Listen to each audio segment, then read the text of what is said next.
মাদ্রাসায় পড়ুয়াকে আল্লাহ তাআলা দুনিয়াতেও বেইজ্জতি করে না, আখিরাতেও না, কবরেও না। এটাই হলো সৌভাগ্য, যে তার একটা পদ হয়েই যায়। সে হয় কোনো মাদ্রাসার শিক্ষক হয়, কোনো আল্লাহর ঘরের খাদেম হয়, মুয়াজ্জিন হয়, ইমাম হয়, খতিব হয়। একটা না একটা পদ এবং সম্মানজনক পদ হয়েই যায়। মনে করেন মসজিদের ইমাম, মুয়াজ্জিন, খাদেম, স্বাভাবিকভাবে এই তিনটা পদ নাকি? একজন ইমাম, একজন মুয়াজ্জিন, একজন খাদেম ধরেন। এই তিনটা পদ যে সম্মানী তিনোটাই, এটার একটা প্রমাণ শুধু বলি, সেটা হলো কোরআনুল কারীমে স্পষ্ট আছে। ইব্রাহিম আলাইহিস সালামের নাম, আপনারা সবাই ইব্রাহিম আলাইহিস সালামের নাম জানেননি? কথা বলেন। ইব্রাহিম আলাইহিস সালাম যে আল্লাহ তাআলার অনেক প্রিয় পছন্দের একজন বড় নবী, এটা জানেননি? ইব্রাহিম আলাইহিস সালাম আল্লাহর বন্ধু, খলিল। ওয়াত্তাখাযাল্লাহু ইব্রাহিমা খলিলা। আল্লাহ তাআলা বলেন, আমি ইব্রাহিমকে আমার খলিল বানালাম, বন্ধু বানাইলাম। তাইলে ইব্রাহিম আলাইহিস সালাম নবীদের মধ্যে যে কয়জন শ্রেষ্ঠ নবী, বড় বিশেষ, উনার মধ্যে একজন উনি। এই ইব্রাহিম আলাইহিস সালাম একই সাথে আল্লাহর ঘরের, মসজিদের ঘরের মালিকের ঘরের ইমামও ছিলেন, মুয়াজ্জিনও ছিলেন, খাদেমও ছিলেন।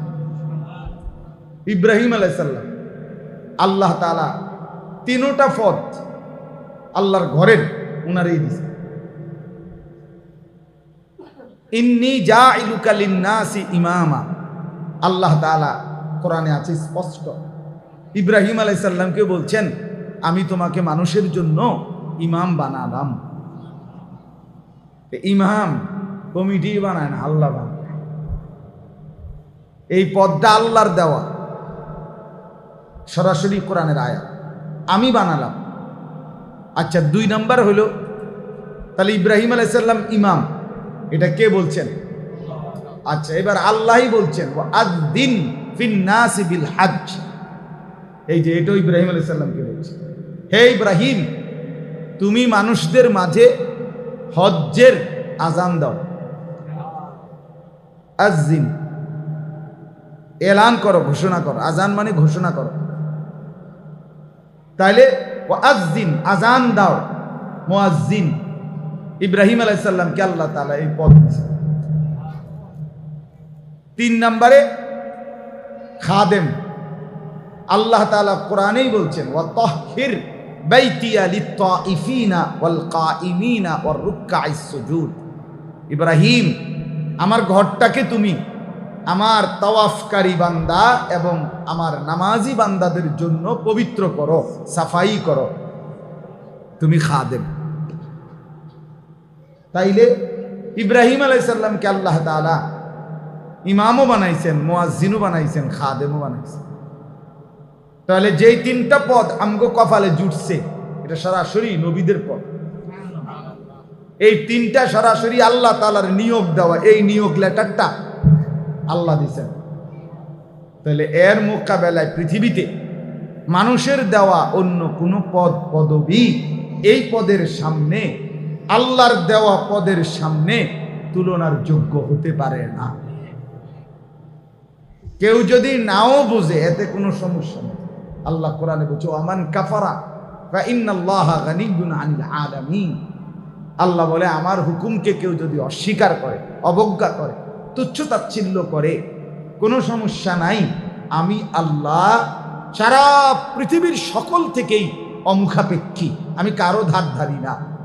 আমি যেটা বলছি এটাই কথা, কারো বুঝে ধরলেও এটাই কথা, কারো বুঝে না ধরলেও আল্লাহর কথাই কথা। বুঝেন নাই?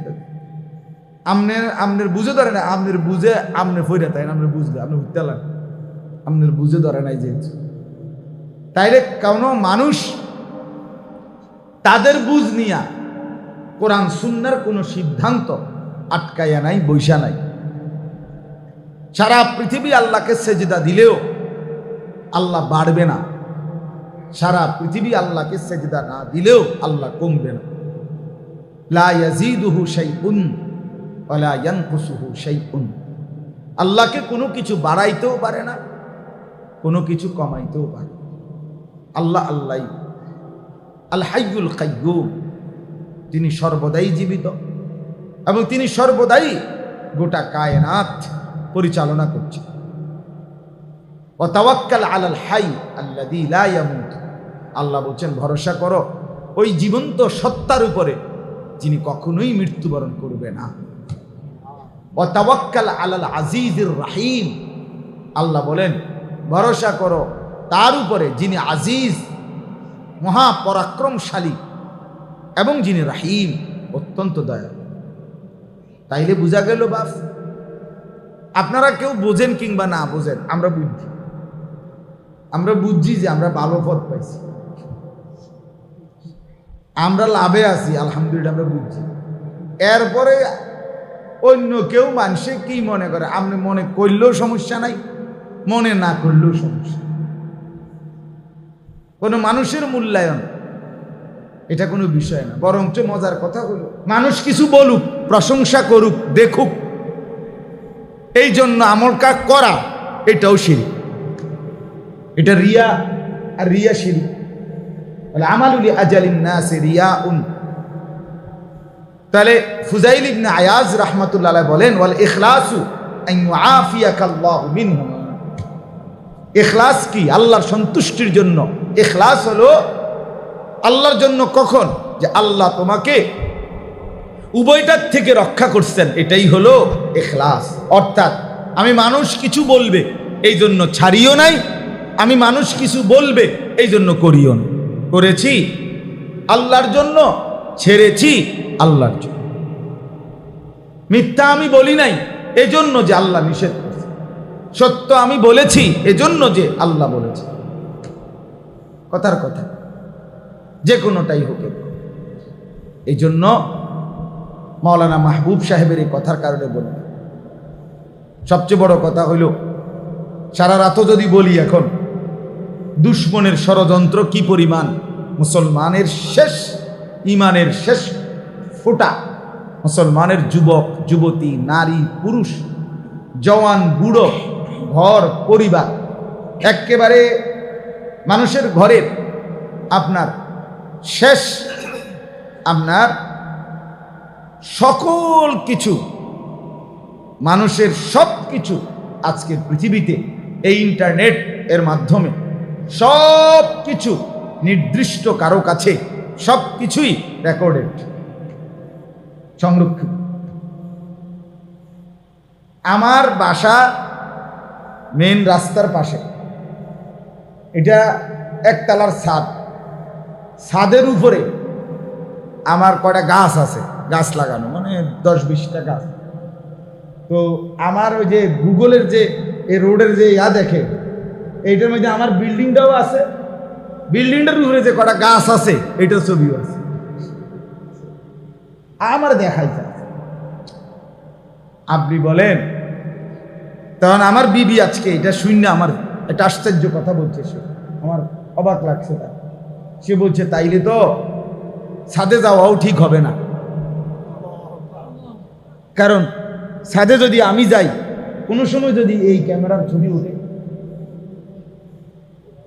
ওই হঠাৎ নিজে বলে উঠছে আজকে বলছে। আমি বললাম আর কি এই অবস্থা, ওই যে আমার মাদ্রাসা সার্চ করলে বাইর করে দেই, ডাইরেক্ট হুজুরের বাড়ি কোনটা এটা পর্যন্ত আছে। তাইলে গোটা পৃথিবী আপনার এই নেটের মাধ্যমে নখদর্পণ একদম হাতের মুঠোয়।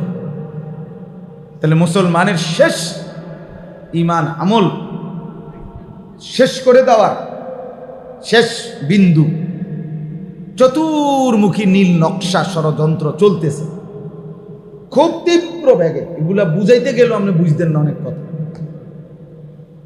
বুঝতেন। আমারে সেদিন একজন ঢাকার বড় ব্যবসায়ী, আন্তর্জাতিকভাবে সারা সপ্তাহে 2-3 দিন বাহিরে যায়, বড় মাফের ব্যবসা, উনি আমারে বলতেছে যে হুজুর শুধু আপনার, আমি নিজে দেখে আসছি নতুন মোবাইল আসতেছে কিছুদিনের মধ্যে, আপনি শুধু যে কোনো জায়গায় আপনার সাথে বড় একটা মোবাইল ছিল আপনাকে 4 জনের কাছে, আপনারা যে কথা বলছেন মোবাইলে না, এমনি এমনি বইয়ে বইয়ে এই যা বলছেন তার সব কিছুই ওই মোবাইলটার ভিতরে রেকর্ড হয়ে যাচ্ছে। আর এরপরে আপনাদের এই কথার আলোকে যা শুনতে বুঝতে বলতেছিলেন ওই জাতীয় তথ্য যা আছে, এরপরে আপনি মোবাইল অন করলে ওগুলোই আসে। কইয়া না মানে এখন তো হইলো আমরা কন আনিসুর রহমান আশরাফি কি ইয়াউমা তুবলাস সারাইর, আল্লাহ কোরআনে বলছে হাসরের ময়দানে আমি তোমাদের ভিতরের গোপন কথাগুলো সব বের করে ফেলব। ওয়া শাহিদা আলাইহিম সামউহুম ওয়া আবসারুহুম ওয়া জুলুদুহুম, আল্লাহ বলছে হাসরের ময়দানে তোমাদের কান, চোখ এবং পুরা দেহের চামড়া কথা বলবে। তো উনি আমার একটা সুন্দর কথা কইছে, হুজুর হাসরের ময়দানে হবে প্রযুক্তির সর্বশেষ অংশ, এর আগ পর্যন্ত যে দূর আধুনিক হওয়া দরকার কাছাকাছি কিয়ামতের আগ পর্যন্ত ওদ্দূর আল্লাহ পৌঁছাবে। নাইলে মনে করেন আমরা চালাইতাম গরুর গাড়ি, হাসরের ময়দানে হঠাৎ গিয়ে দেখবেন বিমান, এরকম ব্যবধান হইত না। বুঝছেন না হিসাব? এতটা ব্যবধান হবে না বুঝার ক্ষেত্রে। হ্যাঁ, তাইলে আমার বলার উদ্দেশ্য হলো এটা না, আমি ওইটা নিয়ে বলি না। দুশ্মন তার ষড়যন্ত্র করবে, আমি বললেও করবে, আমি না বললেও কি করবে। কিন্তু দেখার বিষয় হলো রবের আসমানওয়ালা আল্লাহ তাআলা তার দ্বীন হেফাজতের দায়িত্ব নিছেন কিনা? কোরআন সংরক্ষণের দায়িত্ব কার? আল্লাহ বলছেন আমি নিলাম। অতএব দুশ্মনের ষড়যন্ত্র যত নিখুঁত, যত গভীর হোক না কেন, এটা মনে রাখতে হবে তার বিকল্পে আল্লাহ তাআলার কৌশল তার চাইতে অনেক ঊর্ধ্বে।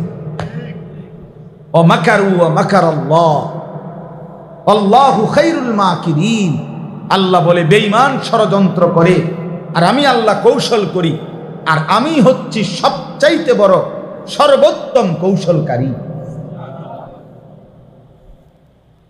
তোরা নাফরমানের 70 বছরের আধুনিকতা প্রযুক্তি আমি এক ফুৎকারে উড়াই দিতে পারি, এক ফুৎকারে উড়াই দিতে পারি।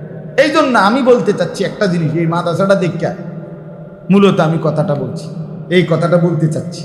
অর্থাৎ সারা বিশ্বে মুসলমানদের বিরুদ্ধে এগুলো সব আপনাদেরকে বলাও যাবে না, নিজেদের নিরাপত্তার জন্য বলা যাবে না। কিন্তু এগুলো শুনলে মাঝে মধ্যে এমন হতাশা লাগে, ভয় লাগে, হায় হায় আর বাঁচবো কয়দিন, আর টিকবে কয়দিন মুসলমান। কিন্তু আবার দেখি যে বাংলাদেশের হালাত হলো প্রতিটা গলিতে গলিতে, রন্ধ্রে রন্ধ্রে আল্লাহ তাআলার কুদরতে ছোট ছোট ছোট ছোট অসংখ্য মাদ্রাসা, এই মনে হয় যেন 5 বছরের ভিতরে ম্যাজিক হারে বেড়ে গেছে। এটার কারবারটা কি? এটার কারণটা কি? এনে কি দরকার লাগবে মাদ্রাসা? অনেক কথা বোঝেন না। মালাই বাঙ্গরা কি মাদ্রাসা নাই? কথা বলেন না। মালাই বাঙ্গরা মাদ্রাসা আছে কিনা বাজারের উপরে? এনে কি দরকার হইল? হ্যাঁ, রব্বুল আলামিন বলছে আমিও একদম নিখুঁত ভাবে আমার জমিনটাকে আমার বান্দাদের ঈমান আমলের আখিরি হেফাজতের জন্য আমিও মাদ্রাসা, কোরআনের ঘর, জায়গায় জায়গায় ছোট্ট ছোট্ট ক্যাম্প, আমার ঈমান রক্ষার ক্যাম্প, যেন ঘূর্ণিঝড়, বন্যা, জলোচ্ছ্বাস, টর্নেডোতে যেরকম বিভিন্ন জায়গায় ভবন রেডি থাকে, আমি আল্লাহ আগের থেকে ঈমান আমলের পাহারাদার হিসাবে ঘর প্রত্যেক গ্রামে গ্রামে গলিতে গলিতে আমিও রেডি করতেছি। ঠিক আছে, কোনো সন্দেহ? প্রয়োজন পরিমাণ লোক গ্রামকে গ্রাম রেডি হইতে, দুশ্মনের মোকাবেলার জন্য, বেঈমানের মোকাবেলার জন্য সমান সমান দরকার নেই, কখনোই দরকার নেই। সমান সমান হইতে হবে না। আল্লাহ তাআলার একটা হিসাব আছে। আমার কাছে একটা বই আছে, হিসাবুল কোরআন, কোরআন শরীফের অঙ্ক, মানে কোরআনের অঙ্ক। ওইখানে আল্লাহ তাআলা কোরআনে কিন্তু অনেক যোগ বিয়োগ পূরণ ভাগ আছে, বুঝছেন না? বিয়োগ আছে, যেমন ওয়ালাকাদ আরসালনা নূহান ইলা কওমিহি ফালাবিসা ফীহিম আলফা সানাতিন ইল্লা 50 আমান। এই যে এই বিয় আল্লাহ বলছেন নূহ আলাইহিস সালামকে আমি পাঠিয়েছি তার কওমের কাছে, তিনি তাদের মধ্যে ছিলেন 1000 বছর 50 কম। তাহলে 1000 থেকে 50 কি দিবেন? বিয়োগ দিবেন, 950 বাড়িব। এই যে কোরআনের বিয়োগ।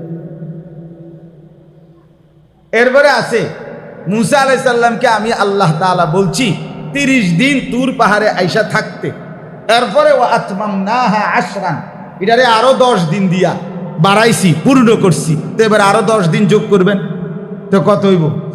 40। এই যে যোগ, কোরআন শরীফে কি আছে? যোগও আছে, বিয়োগ আছে, এরকম আছে। তো এটা বলতেছিলাম যে আল্লাহ তাআলা তার কুদরতি নিজামে এই পৃথিবীটার মধ্যে যারা যত ষড়যন্ত্রই করুক, ঘরের শত্রু বাহিরের শত্রু, ছদ্মবেশী কিংবা প্রকাশ্য, সব লাইনের দুশ্মনের মোকাবেলায় আলহামদুলিল্লাহ আল্লাহ তাআলাও কার্যকর ব্যবস্থা তৈরি করছেন। বলেন আলহামদুলিল্লাহ। ঈমান ইসলামের ঘর, মানুষের জান মালের শেষ ঈমানের রক্ষার জায়গা আল্লাহ তাআলা ঠিক করছেন। তো বলতেছিলাম সমান সমান লাগবে না, দুশ্মন যতজন ঈমানদার ততজন, না না লাগবে না, ঈমানদার কম হইলেই চলবে। আল্লাহ কোরআনে বলছে ইন ইয়াকুম মিনকুম 20 সাবিরুনা ইয়াগলিবু মিআতাই। সরাসরি কোরআনে আল্লাহ বলে মুমিন ঈমানদার আমার উপরে সবরকারী যদি হয় 20 জন, 20 মানে 20, আল্লাহ বলে নিশ্চয়ই তারা যুদ্ধে মোকাবেলায় বিজয় লাভ করবে 200 কাফেরের বিপরীতে। তাহলে 20 আর 200 হিসাব বুঝছুনি? তাইলে ঈমানদার, সিজদাওয়ালা, আল্লাহর গোলামি করে নেওয়ালা, হিম্মতওয়ালা, সাহসী মুমিন অল্পই হবে, কিন্তু এদের দ্বারাই সর্বযুগে ঈমান ইসলামের বিজয় হবে। অতএব যুবক, এই যে কয়জন বসছ, দেখার বিষয় হলো তুমি কামে লাগবা কিনা। অচিরেই ঈমান ইসলামের জন্য কোরবানি লাগবে, গরু কোরবানি না, জীবন কোরবানি লাগবেই, এটা স্বাভাবিক। সকলের ফিকির এখন একটা সাধারণ গ্রামের সিফার ভিতরে যেতের বাড়ি, সাধারণ থেকে একটা সাধারণ ছেলেও এখন যা ফিকির করে সারা বিশ্ব নিয়ে, মানুষের চিন্তা আর এখন বাংলাদেশে সীমাবদ্ধ নয়। নাইলে যে ছেলেটা নিজের একটা চুল কাইটটা ফেসবুকে দেয়, সে কি জন্য দেয়? যে সারা বিশ্ব দেখুক। তাহলে তার এই সামান্য আঙ্গাল কাঙ্গাল দেড় বুইরা বেড়া, তুই বেড়া ঠিক করিয়া আরতি বারস্তা, কথা কইতে রাস্তা, তোরও চিন্তা যে ফেসবুকে আসুক সারা পৃথিবীতে। তাহলে প্রত্যেকের চিন্তা এখন কি নিয়া? বুঝিনি হিসাবটা? সবাই চিন্তা করে। তার মানে আগামীর সময়টা ঈমান ইসলামের যুদ্ধ, কুফরের যুদ্ধ, এটা হবে শুধু বাংলাদেশের এই 2-3টা ছোটখাটো দল, এদের ধাক্কা ধাক্কি না, সারা পৃথিবীব্যাপী। একদিকে ঈমান, একদিকে কুফার, একদিকে মুসলমান, একদিকে বেঈমান, এই মুখোমুখি। শুধুমাত্র অস্ত্রের যুদ্ধ না, অস্ত্রের যুদ্ধ বলেন, মনস্তাত্ত্বিক যুদ্ধ বলেন, বুদ্ধিবৃত্তিক যুদ্ধ বলেন, কলমের যুদ্ধ বলেন, জ্ঞানের যুদ্ধ বলেন, সর্বদিকে ইনশাআল্লাহ। এদিকেও ওলামায়ে কেরাম এবং বিবেকবান দিনদার মুত্তাকি মানুষ এদিক দিকেও ঈমান ইসলাম রক্ষার বিশ্বব্যাপী প্রস্তুতি নিচ্ছে। বেঈমানও ঈমান ইসলাম ধ্বংসের বিশ্বব্যাপী প্রস্তুতি নিচ্ছে। মোকাবেলা হবেই, ঈমানদার জিতবেই, কোনো সন্দেহ, কোনো সন্দেহ। হ্যাঁ, গাজা, ফিলিস্তিনের যেই অঞ্চলে এই যে ইসরায়েলের ইয়াহুদিরা, বেঈমানরা কোনোভাবেই পারতেছে না গাজা সেই অক্টোবর মাসে 7ই অক্টোবর সেই দিন থেকে শুরু হইল। অক্টোবর, নভেম্বর, ডিসেম্বর, জানুয়ারি, ফেব্রুয়ারি, মার্চ, এপ্রিল, মে, শেষের পথে, শেষই হয়ে গেছে। ধরেন আজকে 8 মাসে এক সুতা হামাসের মুজাহিদদের গাজ্জার মাথা নোয়াইতে আসছে না, ঘাড় নোয়াইতে আসছে না। কারণটা, অথচ এইটা একটা দেশ না তো, গাজা একটা এলাকা, একটা নির্ধারিত অল্প কুদ্দুর জায়গা, অল্প কুদ্দুর জায়গা। 1 কোটি না, 1 কোটির অর্ধেকের মতো মানুষের বসবাস। হ্যাঁ, অল্প কিছু মানুষের বসবাস, কিন্তু এদের সারা ইউরোপ, বিশেষ করে আমেরিকা, ইউরোপ সাপোর্ট দিচ্ছে। ইসরায়েল তার সর্বশক্তি দিয়া, তাদের সমস্ত অত্যাধুনিক অস্ত্র দিয়ে যুদ্ধ করতেছে আজ 8 মাসে, কিন্তু মুসলমানদের, মুজাহিদদের ঘাড় নামাইতে পারতেছে না, পরাজিত করতে পারতেছে না। কারণটা কি? কারণটা হলো, মূল বিষয় হলো, ওইখানের প্রতিটা বাচ্চা, ওই অঞ্চলের মুসলমানের প্রতিটা সন্তান মায়ের পেট থেকে যখন বের হয়, কসম খোদা, মা তখন একবার হলেও তার কানের কাছে ওই বাচ্চাকে বলে, সন্তান, আমি তোকে প্রসব করেছি ফিলিস্তিন মসজিদে আকসা বিজয়ের জন্য। বলি তো, আমি তোকে জন্মই দিয়েছি বাপ জীবন দেওয়ার জন্য, তোরে গর্বে ধরছি বাপ ফিলিস্তিনের আজাদির জন্য। হ্যাঁ, এই জন্য পারবে না, একেবারে মাটির সাথে সমান করে দিয়েও পারবে না, হারতেই হবে, একটু সময় লাগবে। ইসরায়েল হারবেই, কোনো সন্দেহ নেই। মানুষের সত্তাগত একটা কথা মনে রাখতে হবে, বাহ্যিক বেশভূষা, যুবক ভাই তোমরাও শোনো, বাহ্যিক বেশভূষা মানুষ পরে গ্রহণ করে, কিন্তু ঈমান, ইসলাম, আল্লাহকে মানার যোগ্যতা, এটা আল্লাহ তাআলা সত্তার ভিতরে, অস্তিত্বের ভিতরে দিয়েই পৃথিবীতে ভূমিষ্ঠ। এই জন্য ফিতরাত, ইউলাদু আলা ফিতরাতিন, ঈমানকে মানা, আল্লাহকে মানা, ইসলামকে মানার জন্মগত যোগ্যতা দিয়েছে আল্লাহ তাআলা মানুষের ভিতরে।